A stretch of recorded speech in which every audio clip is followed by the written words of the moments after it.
Because one of the gifts of the Holy Spirit is to give teachers to the church. Ephesians chapter 4 verse 11. ఎఫెసీ పత్రిక 4వ అధ్యాయం 11వ వచనంలో బోధకులైనటువంటి వారిని దేవుని కృపావరంలో ఒకటిగా ఇచ్చినాడు. So we need to benefit from that. వారి నుండి మనము మేలు పొందవలసిన వారంగా ఉంటున్నాం. You have structured teaching from the church. You have private tuitions daily. ఆయక మనము అంటే ఒక నిబంధనకి ఒక నియమావళికి సంబంధించినటువంటి బోధ మనం సంఘంలో నేర్చుకునే వారంగా ఉంటాం.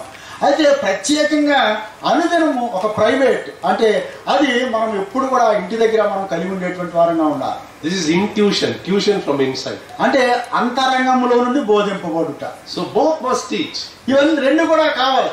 Learn from the Lord, learn from others. ఇతరుల నుంచి నేర్చుకోవాలా, ప్రభు దగ్గర నుంచి నేర్చుకోవాలా. That's our privilege. అది మనకు ఆధిక్యత. You go and sit before the Lord. నాకు ఏమీ తెలియలేదు, నేను అర్థం చేసుకోలేను. You know how to teach. You are the best teacher. You know my level.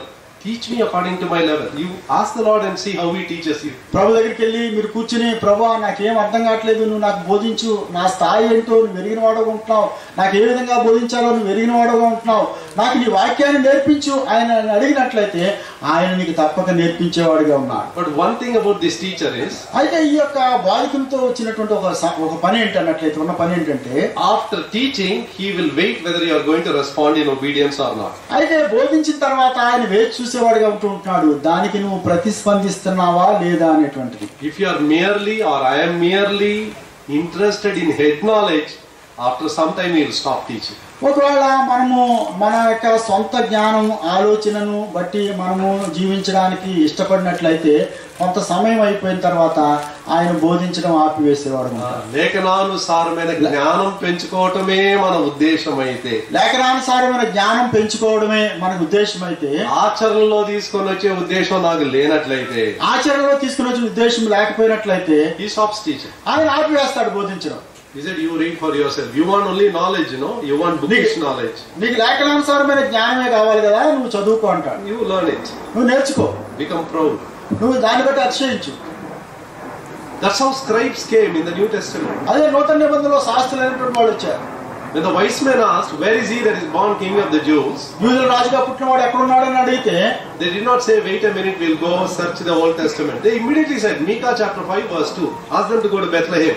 మీకా 5వ అధ్యాయం 2వ వచనం ప్రకారము బెత్లెహేములో పుట్టబోతున్నాడని చెప్పారు. You ask them to go there. అక్కడికి వెళ్ళమని చెప్పండి వాళ్ళు. But did they go? వాళ్ళు వెళ్ళారా? They are not interested in the Savior. వాళ్ళు రక్షకుని యందు వారు ఆశ కలిగిన వారుగా లేరు. They are interested only in the Bible. వాళ్ళు ఆ యొక్క లౌకికమైన లేఖనానుసారమైన జ్ఞానం అందే ఇష్టం కలిగిన వారు ఉన్నారు. This is one way of idolatry. It's called bibliolatry. It's called a different idolatry. You worship the Bible. You don't want to obey it. You don't want to know the God of the Bible, but you want to know all the truths in the Bible. ఇదే ఒక విగ్రహారాధనతో పోల్చబడిందిగా ఉంటుంది. బైబిల్లో ఉండేటువంటి సంగతులు మనం ఎరగడానికి ఇష్టపడేటువంటి వారంగా ఉంటాం, బైబిల్ని పూజించే వారంగా ఉంటున్నాం, కానీ బైబిల్లో ఉండేటువంటి సంగతులకు మనం విధేయత చూపే వారంగా ఉన్నాం. That brings pride. అది మనకు అతిశయం తీసుకుని వచ్చేదిగా ఉంటుంది. And that spiritual pride God hates all the more. ఆ యొక్క ఆత్మ సంబంధమైనటువంటి అతిశయాన్ని దేవుడు ఆయన అసహించుకునేవాడిగా ఉంటూ ఉన్నాడు. See how our anointing fails. We have anointing, but what is the use? He wants to teach us, but I am not willing to obey. What can he do? ఇక ఆత్మ సంబంధం ఉంటే అభిషేకాన్ని మనం ఏ విధంగా పోగొట్టుకుంటూ ఉంటున్నాం. ఆయన మనకు నేర్పించడానికి ఇష్టపడుతూ ఉన్నాడు. అయితే మనం నేర్చుకునే విషయంలో, నేర్చుకున్న దానికి విధేయత చూపే విషయంలో తప్పిపోతున్నాము గనుక ఆ అభిషేకాన్ని పోగొట్టుకుంటున్నాం.